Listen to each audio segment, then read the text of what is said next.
हिंदी के मशहूर साहित्यकार उपन्यासकार रहे हैं श्रीलाल शुक्ल। उनकी एक बहुत चर्चित और बड़ी मशहूर रचना है, उपन्यास है राग दरबारी। उसमें एक जगह वो लिखते हैं कि भारत की शिक्षा प्रणाली पर तंज कसते हुए कि भारत की शिक्षा प्रणाली सड़क पर पड़ी उस कुतिया के समान है जिसको हर कोई राह चलते 2 लात जमा देता है। 1960 के दशक में उन्होंने ये उपन्यास लिखा था, लेकिन ऐसा लगता है कि शिक्षा के साथ ये प्रयोग अभी तक चल रहा है। तब से लेकर उसके पहले भी चल रहा होगा, तभी उन्होंने ये लिखा और आज तक वो प्रयोग चल रहा है। ताज़ा तरीन प्रयोग हमें दिखा देश की जो सबसे प्रतिष्ठित यूनिवर्सिटी मानी जाती है, विश्वविद्यालय माना जाता है, जवाहरलाल नेहरू विश्वविद्यालय दिल्ली का, जेएनयू जिसको कहते हैं, आमतौर पर जेएनयू के नाम से वो जाना जाता है, जवाहरलाल नेहरू यूनिवर्सिटी। वहाँ भी एक प्रयोग किया गया, हालांकि वो बहुत ही प्रतिष्ठित और तमाम वहाँ पर एक बहुत ही उसको जिसको कहा जाए कि एक एकेडमिक जगत की जानी मानी यूनिवर्सिटी है, केवल भारत की नहीं दुनिया भर में उसकी एक प्रतिष्ठा है। लेकिन ऐसा लगता है कि और ज़्यादा उसको प्रतिष्ठित बनाने की कोशिशें हो रही हैं, शिक्षा व्यवस्था को और सुधारने की वहाँ पर कोशिश हो रही है। उसके तहत एक बड़ा फैसला लिया गया है कि सीधे जो उसके प्रमुख हैं संस्था के, जिनको कुलपति कहा जाता है, वाइस चांसलर कहा जाता है, उनका पदनाम बदलकर हिंदी में उन्हें अब कुलगुरु कहा जाएगा। ये वहाँ की एग्जीक्यूटिव काउंसिल ने इस प्रस्ताव को पारित किया है और अब ये नाम बदल दिया जाएगा। वहाँ की वाइस चांसलर भी इस समय जो कुलपति हैं, जो अब कुलगुरु बन जाएंगी, उन्होंने ही इसका प्रस्ताव रखा था। जानने की कोशिश करेंगे कि आखिर इस नाम को बदलने से क्या वास्तव में वहाँ पर और क्या बदलाव आ जाएंगे। ये एक प्रतिष्ठित विश्वविद्यालय पहले से ही है, उसमें और कितनी प्रतिष्ठा उसकी जुड़ जाएगी। एक बात और आपको बता दें, पिछले 10 साल से काफ़ी ज़्यादा चर्चा में है जेएनयू। बीच में हम आपको बताएंगे भी किन वजहों से चर्चा में है, लेकिन ये जानने की कोशिश करेंगे कि कुलपति का नाम बदल देने से कितना बदलाव आएगा वहाँ की शिक्षा व्यवस्था में और माहौल में। कहा यह गया है कि यह जेंडर न्यूट्रल शब्द है, यानी इसका इस्तेमाल पुरुष के लिए भी हो सकता है, महिला के लिए भी हो सकता है। कैसे हो सकता है? कुलपति के नाम में क्या जेंडर न्यूट्रलिटी नहीं दिखाई पड़ती है? नहीं दिखाई पड़ती है तो पति नाम जहाँ जहाँ जुड़ा रहेगा हर जगह से उसको हटाया जाए। खैर, इस पर कुछ जानने समझने की कोशिश कर रहे हैं। हमारे साथ 2 हमारे वरिष्ठ साथी जुड़ रहे हैं। अमलेंदु उपाध्याय जी हैं, वरिष्ठ पत्रकार हैं, तमाम कार्यक्रमों में आप उनको सुनते हैं, पढ़ते हैं। साथ में वरिष्ठ पत्रकार अतुल सिन्हा जी हमारे साथ जुड़ रहे हैं। कला, संस्कृति, साहित्य, इन सब पर बहुत अच्छी पकड़ रखते हैं, काफ़ी पढ़ते लिखते रहते हैं। विश्वविद्यालयों से भी काफ़ी जुड़े रहे हैं, पठन पाठन से भी जुड़े रहे हैं। शुरुआत अतुल जी आप ही से कर रहा हूँ मैं। अब जेएनयू के वीसी जो हैं, कुलपति अब कुलपति नहीं रहे या नहीं रही और उनको अब कुलगुरु कहा जाएगा, तो क्या लग रहा है, क्या बदल जाएगा? देखिए समीर जी, ये जो पिछले कुछ समय से शिक्षा में जिस तरह के नए नए प्रयोग हो रहे हैं जी, और देश जो आज गूगल युग जिसको कहा जाता है, वो फिर से गुरुकुल युग की तरफ जा रहा है। ये एक अपने आप में गूगल युग गुरुकुल युग की तरफ जा रहा है। बड़ा अच्छा आपने मुहावरा इस्तेमाल किया। तो ये जो आज की जो कहानी है और आज का जो ये सब जो नए नए प्रयोग हो रहे हैं, अब आप देखिए दिल्ली सरकार में ही जो मोहल्ला क्लिनिक थे उसको आरोग्य मंदिर कहा जाएगा अब आने वाले समय में। यानी हर जगह इस तरह के प्रयोग हो रहे हैं जो कहीं ना कहीं आपके सनातनी संस्कृति की तरफ आपको धकेलते हुए नजर आ रहे हैं। तो ये कोई अजीब सी बात इस सरकार में तो खैर नहीं है, कम से कम, क्योंकि इससे पहले ये एक एक्सपेरिमेंट राजस्थान में कर ही चुके हैं, मध्य प्रदेश में भी कर चुके हैं, मध्य प्रदेश में कर चुके हैं, जहाँ जहाँ इनकी सरकारें हैं वहाँ इस तरह के प्रयोग ये कर रहे हैं। और धीरे धीरे हमारी जो पूरी शिक्षा व्यवस्था है वो जिस तरफ जा रही है उसमें वैज्ञानिकता, यानी जो आज का जो युग है, जहाँ आज के बच्चों को पढ़ के बहुत कहाँ से कहाँ लोग पहुँच रहे हैं, इसके बावजूद आज भी हम बात कर रहे हैं त्रेता युग की और उस ज़माने की, जब शिक्षा के नाम पे वही गुरुकुल वाली परंपराएं थीं। तो वो परंपराएं अब स्कूलों से सरस्वती शिशु मंदिर एक उदाहरण है जो लंबे समय से संघ परिवार का एक स्कूल है जो चल रहा है। अब ये जब से इनके हाथ में सत्ता है तो जाहिर सी बात है ये पूरे की पूरी शिक्षा व्यवस्था को उसी तरफ ले जाने की कोशिश हो रही है यहाँ पर। तो आपको लग रहा है कि इसके कुलगुरु नाम बदलने से कोई उस वहाँ पे शिक्षा की व्यवस्था में परिवर्तन नहीं आया, शिक्षा के स्तर में परिवर्तन नहीं आया? शिक्षा के स्तर में परिवर्तन देखिए क्या है, ये सोच का सवाल है। हमको तो ये लग रहा था कि शायद अब ये नाम बदल गया है तो अब और बेहतरीन वहाँ पर शिक्षा दी जाएगी। क्या बेहतरीन शिक्षा दी जाएगी समीर जी, आप कुछ और वहाँ पर फैकल्टीज स्थापित और इसका विरोध कहाँ से होना चाहिए और नहीं हो रहा है, ये तो अभी तो आज ये प्रस्ताव आया ही है। जेएनयू में आपने देखा पिछले दिनों जो छात्र संघ के चुनाव थे उसमें आयशा ने ही जीता, वामपंथी पार्टियों ने भी इतनी तमाम विरोधों के बावजूद जो एक वैचारिक स्तर पर देखें तो शिक्षा को लेकर के जो हमेशा से एक फाइट करने वाली सिचुएशन थी एक बार अभी फिर से नजर आई। लेकिन पता नहीं इस तरह के जो प्रयोग हो रहे हैं उसको लेकर के कितना विरोध उठता है नहीं उठता है, ये तो देखते हैं हम सारे लोग। लेकिन अमलेंदु जी आप बताइए कि ये जो पूरा का पूरा गणित है शिक्षा के खेल में का जो खेल चल रहा है उसको कैसे मतलब देखा जाए अब, क्योंकि बड़ा विचित्र सा माहौल। भाई हम एक थोड़ा सा रोकूंगा आपको अतुल जी, मैं अमलेंदु जी से भी यही सवाल पूछूंगा। आप कह रहे हैं कि कुछ उससे व्यवस्था में परिवर्तन ही नहीं होगा, तो अमलेंदु जी बताएं पहले शॉर्ट में मुझे कि क्या शिक्षा में और बेहतर नहीं होगी शिक्षा की व्यवस्था? ऐसे समझिए समीर जी, आप तो चूंकि इलाहाबाद से आते हैं और आपके थोड़ा दूर पे मुगल सराय है। जी हाँ, जो नाम बदलकर हो गया दीनदयाल नगर, जंक्शन का नाम बदल मुगल पंडित दीनदयाल उपाध्याय नगर हाँ, ये हो गया है। तो वो मुगल सराय किस बात के लिए प्रसिद्ध था? अगर आप ट्रेन में यात्रा करते हैं तो क्या वो नाम बदलने से उस काम के लिए प्रसिद्धि उसकी रुक गई, बदल गया वो, अभी भी वो काम नहीं होता? तो आप समझ लीजिए इतना ही परिवर्तन आएगा जी। मसला ये है समीर जी कि आपको शिक्षा पर ध्यान नहीं देना है, शिक्षा में गुणवत्ता किस तरीके से आए इस पर आपको ध्यान नहीं देना है, शोशेबाजी सिर्फ करनी है। और ये जो नई शिक्षा नीति जो 2020 लाई गई, एक तो बिना किसी बहस के नई शिक्षा नीति आप ले आए, कहीं इस पर बहस नहीं हुई। हम लोगों ने समीर जी जब राजीव गांधी प्रधानमंत्री थे और वो नई शिक्षा नीति लेकर आए, बाकायदा उस पर 1-1.5 साल तक लंबी बहस चली, तमाम इंस्टीट्यूशंस में उस पर बहस हुई, खूब प्रतियोगिताएं हुई, छात्रों के उस पर सवाल आए, शिक्षकों के सवाल आए, आम समाज के सवाल आए। उसके बाद फिर उसमें संशोधन हुआ, तब वो जाकर नई शिक्षा नीति लाई गई थी काफ़ी बहस के बाद।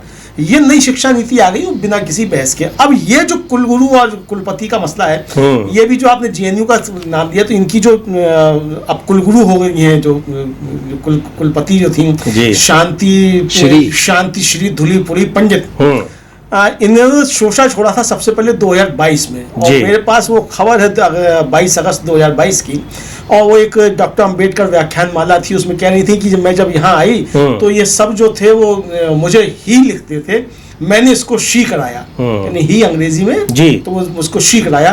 और अब 14 सितंबर को कार्यकारी परिषद की बैठक है, मैं उसमें प्रस्ताव रखूंगी कि इसको कुलपति शब्द जो है इसको कुलगुरु कर दिया जाए। राजस्थान में समीर जी अभी जो पारित हुआ ये विधेयक, 32 विश्वविद्यालयों के जो थे वो कुलपति बदल के वहाँ कुलगुरु कर दिए गए। वहाँ बीजेपी के लोगों ने तर्क दिया कि इससे सब जेंडर की बू आती है पति से, और ये अच्छा नहीं लगता, ये संस्कारवान मतलब नहीं लगता है, तो इसलिए इसका नाम बदल दिया जाए। और नाम बदल दिया गया। उस पर सवाल ये उठे कि भाई ठीक है, आपने कुलपति का नाम कर दिया, आपने कुलगुरु, प्रति कुलपति का नाम जो है प्रति कुलगुरु, अब कुलाधिपति को आप क्या कहेंगे? अगर सबसे बड़ी बात यह कि अगर उससे जो आप कह रहे हैं कि जेंडर वाली बात, तो आप राष्ट्रपति को क्या कहेंगे? हाँ, अब राष्ट्रपति को आप क्या कहेंगे? तो राष्ट्रपति का नाम भी, अब देखिए राष्ट्रपति का जब आपने नाम लिया तो याद होगा कि अधीर रंजन चौधरी लोकसभा में कांग्रेस के नेता थे, और उनके मुंह से शब्द निकल गया था कि राष्ट्रपत्नी, और इसको लेकर बड़ा विवाद हुआ। भारतीय जनता पार्टी ने ही विवाद किया कि साहब देखिए राष्ट्रपत्नी शब्द का इस्तेमाल किया, यानी तब आपको वहां जेंडर की बू नहीं आ रही थी राष्ट्रपति से जी शब्द से, लेकिन यहां आपको कुलपति और कुलगुरु में आपको पति से जो है वो जेंडर की बू आ रही है। और समीर जी है कि असल में ये बिना पढ़े लिखे लोग जो होते हैं जब राजनीति में आ जाते हैं, खासतौर से शिक्षा के क्षेत्र में आ जाते हैं, तब बड़े संकट पैदा होते हैं। अब आपने अभी देखा कि पाकिस्तान से जो चल रहा था तो वो मैसूर पाक का नाम कर दिया गया था मैसूर श्री। अब वो मैसूर, तो ये बता भी दीजिए मैसूर पाक है क्या? तो मिठाई है। हाँ मिठाई है, खासतौर से मिठाई का नाम बदल दिया। हैदराबाद और तेलंगाना आंध्रा की जो है वो बड़ी मशहूर मिठाई समझी जाती है वो मैसूर पाक। अब उसको सब मैसूर पाक से उसको मैसूर श्री। अब वो है क्या मैसूर पाक? पाक जो है वो पाक कला है जी, संस्कृत का शब्द है पाक, पकाना उसी से निकल कर आया है। हाँ। उसको आपने लेके कहा कि ये तो पाकिस्तान से, अरे भाई कुछ पढ़ लिख लेते, कुछ नुकसान थोड़ी आता पढ़ने लिखने में, लेकिन साहब पाक श्री। अब यहाँ जो पति का शब्द है, अब इसके मूल पे आ जाए समीर जी कि पति शब्द है क्या? हाँ। पति जो है संस्कृत की का शब्द है और पा धातु है इसकी जी। पा धातु का मतलब होता है पालन करने वाला, रक्षा करने वाला, संभालने वाला, और इसमें ती प्रत्यय जोड़ दिया गया, उससे हुआ पति। अब गजपति संस्कृत का शब्द है और हिंदी में भी उसको इस्तेमाल करते हैं, यानी हाथियों का पालन करने वाला गजपति। सेनापति, सेना का संचालन करने वाला और सेना का नेतृत्व करने वाला सेनापति। भूपति जमीन का स्वामी, जमींदार। बिल्कुल, वो बहुत सारे शब्द हैं। और ये भी है जब राष्ट्रपति जो प्रेसिडेंट का ट्रांसलेशन ढूंढा जा रहा था उस समय बड़ी बहस हुई थी, और तब बहस के बाद सहमति बनी कि हाँ राष्ट्रपति होगा। लेकिन जेएनयू पर फिर लौटते हैं अतुल जी एक बार। जेएनयू पिछले 10 साल में बहुत चर्चा में रहा है, मतलब चर्चा में इस लिहाज से कि पहले जो चर्चा में था अपनी गुणवत्ता को लेकर, अपने शोध को लेकर बहुत सारी, उनके अलावा उसमें छात्र संघ चुनाव भी है जिसका आप जिक्र कर रहे थे। एक और आपको वीसी याद होंगे, और जो श्रीलाल शुक्ल यहाँ बार बार सही साबित हो रहे हैं कि जो आया वही 2 जमा के चला गया, 2 लात जमा के, उनकी भाषा में क्या जगदीश क्या आप, हाँ प्रोफेसर उन्हीं का नाम मैं ले रहा था, प्रोफेसर जगदीश कुमार आए, कहे भाई यहाँ एक कमी खल रही है, हर कोने में यहाँ टैंकर लगा दिए जाए, टैंक रख दिए जाए सेना के। पूछा भाई क्या होगा टैंक? क्या लोगों के अंदर राष्ट्रभक्ति की भावना तब थोड़ा दिखेगी। अब एक ये प्रयोग हो रहा है, और भी बहुत सारे प्रयोग हुए। क्या इस जेएनयू को पहले वहां पर लोगों में राष्ट्रभक्ति नहीं? देखिए टारगेट हालांकि तो लगा नहीं वहां पे। देखिए टारगेट समीर जी, टारगेट तो शुरू से रहा है जेएनयू। जवाहरलाल नेहरू, हाँ। नेहरू तो वैसे भी टारगेट ही जो है वो तो नेहरू को लेकर के तो वैसे भी ये सरकार जितना एक सेकंड अब आपको यही रोकूंगा। तो सीधे नाम ही बदलने क्या दिक्कत? और राष्ट्र नाम इसकी कि जवाहरलाल नेहरू का नाम वहां से हटाया जाए, हो चुकी। मुझे ध्यान पड़ता है डॉक्टर सुब्रमण्यम स्वामी इसकी मांग कर चुके हैं। जी हाँ सही कह रहे हैं आप कि वहाँ उनका नाम हटा दिया जाए। तो सीधे यही किया। आप कंटिन्यू करें, आपकी बात को मैंने काट दिया। नहीं ठीक है। तो उसमें क्या है कि भाई नेहरू के नाम पे ऐसे ही इनको ऑब्जेक्शन है तमाम। आप मोर्चों पे देखते होंगे हर जगह कि जैसे नेहरू ने देश को बर्बादी कर दिया, उन्होंने कुछ किया ही नहीं। तो जवाहरलाल नेहरू टारगेट है सबसे इंदिरा गांधी राष्ट्रीय कला केंद्र का नाम अभी बचा हुआ है, लेकिन पता नहीं वो आने वाले वक्त में क्या होगा। लेकिन नेहरू को लेकर के खास तौर से इनका वो प्रेम दिखता है हमेशा से कि नेहरू को कैसे ख़त्म करें। तो सबसे पहले उस कैंपस में मतलब उसको राष्ट्रद्रोहियों का कैंपस घोषित करने वाली जो वो इनकी चली पूरी फिल्म बना दी गई कश्मीर फाइल्स, जिसका केंद्र जेएनयू को रखा गया। तो बहुत सारे ऐसी चीज़ें हुई पिछले दिनों जिससे इस पूरी की पूरी जो प्रतिष्ठा जेएनयू की रही उसको ख़त्म करने की कोशिश तो हुई। लेकिन आज की तारीख में भी अगर आप देखेंगे तो दुनिया भर में जेएनयू की जो प्रतिष्ठा बाहर के देशों में है वो अभी भी बरकरार है। और इवन अभी कुछ ही समय पहले एक सर्वे आया था जिसमें जेएनयू शायद दूसरे नंबर पर या पहले नंबर पे रहा है शिक्षा के लेवल में। जी तो बिल्कुल। तो ये चाहे ऊपर के लेवल पे जो भी राजनीति चले, नाम बदलने का खेल चले, लेकिन अभी भी वहाँ पे कुछ ना कुछ ऐसी स्थितियां हैं बची हुई जो कि उस परंपरा को आगे ले जाने की कोशिश है वहाँ पे बचा कर रखने की। लेकिन जिस तेजी से उसको ख़त्म करने की कोशिश हो रही है वो आने वाले वक्त में पता नहीं, अगर जब तक देखते हैं चीज़ें सुधरती हैं तो पता नहीं क्या होता है। क्या जो कुलगुरु का नाम है, ये आपको याद होगा, जो असिस्टेंट प्रोफेसर रीडर, इनके भी हिंदी नाम है, आचार्य, सह आचार्य, इस तरह से। कोई मुझे इनका इस्तेमाल करते दिखाई नहीं पड़ता है, खाली वो कागज पे जब ट्रांसलेट करना होगा तो वहीं पे दिखाई पड़ता है, कुलगुरु कर देंगे। देखिए भाषा का, यहाँ भाषा का सवाल है। देखिए हम लोग जनरली जो आने वाले वक्त में या अभी भी लगातार हम बोलचाल की भाषा का इस्तेमाल करते रहे हैं, है ना, चाहे वो किसी भी क्षेत्र में हो।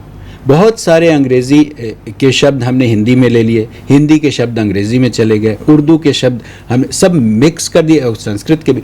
तो ये, लेकिन हमारी जो मौजूदा व्यवस्था है, मौजूदा शिक्षा प्रणाली है, उसमें कहीं ना कहीं ये हम फिर से वो संस्कृत निष्ठ की तरफ जाने की कोशिश कर रहे हैं, और उसी को हम अपनी मूल परंपरा, और वो फिर वही आपका आता है हिंदूवाद और हिंदू दर्शन और अच्छा, एक सवाल अतुल जी, अमलेंदु जी, एक और उठता है कि ये जो उच्च पदों पर बैठे उच्च शिक्षित जेएनयू की जो वीसी हैं, कुलगुरु कहा जाए, ये लागू हो गया ना, अब उनको कुलगुरु कहा जाए भाई। आज प्रस्ताव पारित हो गया तो अब कुलगुरु बन गई, तो अब उनको कुलगुरु, उन्होंने, वो कह रही हैं इस तरह की बात, या प्रोफेसर जगदीश कुमार, कई बार लगता है हम लोग चाहे उसका मजाक उड़ा लें, कुछ कह दें, लेकिन एक चीज देखा जाता है कि अनायास नहीं कहते ये लोग, या इस तरह का प्रस्ताव एजेंडा हो या ना हो, उस सबसे बड़ी बात यह है कि उसका इनको फल मिलता है। प्रोफेसर जगदीश कुमार को लगा, कितनी आलोचना हुई कि क्या कर रहे हैं, उनके समय में जेएनयू किसी अच्छे काम की वजह से नहीं जाना गया, लेकिन उसके बाद वो क्या हो गए, यूजीसी के चेयरमैन बना दिए गए। बिल्कुल। अच्छा, एक कुछ दिन पहले आप याद होगा कि पूर्वांचल विश्वविद्यालय में एक प्रोफेसर वीसी साहब थे, वो भी, हालांकि वहाँ अभी कुलगुरु नहीं बने हैं, जल्दी हो सकता है बन जाए वहाँ भी, तो उन्होंने कहा था कि जो भिक्षावृत्ति करते हैं ये भी बहुत बड़ा बिजनेस है और इसको प्रमोट किया जाना चाहिए। तो इस तरह के बयान देकर लोग उसका उनको फल मिल रहा है, प्रमोशन मिल रहा है, तो ये सारी चीजें इसीलिए और ज्यादा बढ़ रही हैं। इसलिए बढ़ रही है समीर जी कि अब लोगों को लगता है कि जितनी आप नॉनसेंस बातें करेंगे, उतना इस सरकार में आपको फायदा होगा, क्योंकि सर्वोच्च पद पे जो बैठा हुआ व्यक्ति है उसको ये इस तरह की बातें पसंद है, वो भी इस तरह की बातें करता है। अब नाले से गैस निकलना, अब ये कौन सी समझदारी की बात है? तो नाले से गैस निकल के और उस नाले की गैस से चाय बन जाती है, तो ये ठीक उसी तरीके से प्रयोग है कुलपति और कुलगुरु का। ये आप इसको अच्छा, बनती है कि नहीं, हमने तो कभी नहीं प्रयोग किया। नहीं, बहुत सारे प्रयास किया हमने। कुछ नाले के किनारे बैठते हैं, उन लोगों से पूछा भी कि भाई आप बना पाते हैं, नहीं बताते, उनका वो मोदी जी बना पाते हैं, हम तो नहीं बना पाते। तो अब इसी तरीके से ये है कि कुलपति और कुलगुरु को लेकर जो है वो सारी चीजें चलती रहती है कि ठीक है कुलपति और कुलगुरु। कुल मिलाकर समीर जी लगता मुझको ये है कि इसके जरिए जो है शिक्षा का कवाड़ा करने की योजना, यानी आप एक तरफ बता रहे हैं कि सब कुलपति और कुलगुरु कर देंगे, दूसरी तरफ आप बता रहे हैं कि विदेशी विश्वविद्यालय यहाँ आकर शिक्षा देंगे और उनके लिए जमीनों का आवंटन शुरू हो गया है। विश्व स्तरीय यहाँ यूनिवर्सिटीज खुलेंगी। अब वो विश्व स्तरीय यूनिवर्सिटी खुलेंगी, अगर यहाँ हार्वर्ड विश्वविद्यालय खुलेगा तो वो हार्वर्ड विश्वविद्यालय होगा कि हार्वर्ड गुरुकुल होगा, बताया जाए जी। ऑक्सफोर्ड यूनिवर्सिटी अगर यहाँ आएगी तो वो ऑक्सफोर्ड यूनिवर्सिटी का कैंपस होगा कि ऑक्सफोर्ड गुरुकुल का कैंपस होगा। तो आप उसका नाम यहाँ क्या करेंगे? अब ऑक्सफोर्ड का भी आप हिंदी में कुछ निकालेंगे। अच्छा, गुरुकुल की ही अगर बात की जाए तो जो गुरुकुल के प्रमुख होते थे उनको माफ कीजिएगा, गुरुकुल के जो प्रमुख होते थे उनको कुलपति थोड़ी कहा जाता था, तो ऋषि मुनि लोग होते थे और फिर वो गुरुकुल था, वहाँ की व्यवस्था। तो आने वाले दिनों में क्या होगा कि आप बाल बढ़ाइए और जूड़ा लगाइए और आप गुरु बन जाइए, बड़ी बड़ी दाढ़ियाँ रखिए। तो इस तरह से यही होने वाला है। गुरुकुल पे वहाँ चटाई पे बैठ करके आप शिक्षा ग्रहण कीजिए पेड़ के नीचे। तो मतलब काहे जो जेएनयू की बिल्डिंग है फिर वो भी ध्वस्त होगी, आश्रम बनेंगे। कोई आपत्ति नहीं है कि कोई घोड़ा लगा के बैठे, भगवा पहनकर बैठे, कैसे कपड़े पहनकर बैठे। सवाल ये कि ये करने के बावजूद क्या आप शिक्षा का स्तर आगे लेकर जा रहे हैं कि नहीं, ये सब महत्वपूर्ण बात यही है। महत्वपूर्ण बात की नहीं कि आपने कुलपति को कुलगुरु कर दिया, बहुत अच्छा किया, चलिए आपने कर दिया, आपको इसके पीछे उद्देश्य होगा कि आप, हो सकता है हम गलत समझ रहे हैं, आप सही समझ रहे हैं, लेकिन क्या वो परिणाम आप जो जिसके लिए कहा जा रहा है, जैसे राजस्थान में लाया गया तो कहा गया इससे शिक्षा का स्तर सुधरेगा, क्या शिक्षा का स्तर ये करने से सुधर जाएगा? बिल्कुल महत्वपूर्ण बात, हाँ मूल बात तो यही है, मूल बात ये। अच्छा, कुलगुरु कितना जेंडर न्यूट्रल है ये भी सोचने वाली बात है। गुरु शब्द तो पुरुष के लिए ही इस्तेमाल हो रहा है, महिला के लिए तो इस्तेमाल होता नहीं है। बिल्कुल नहीं। महिला के लिए उसका फीमेल वर्जन है। अब जैसे पशुपति है जी, हम लोग कहते हैं ना पशुपति शंकर भगवान के लिए, तो क्या ये क्या है ये फिर पशुपति? आप नहीं कहेंगे कि फिर पशुपति फिर क्या?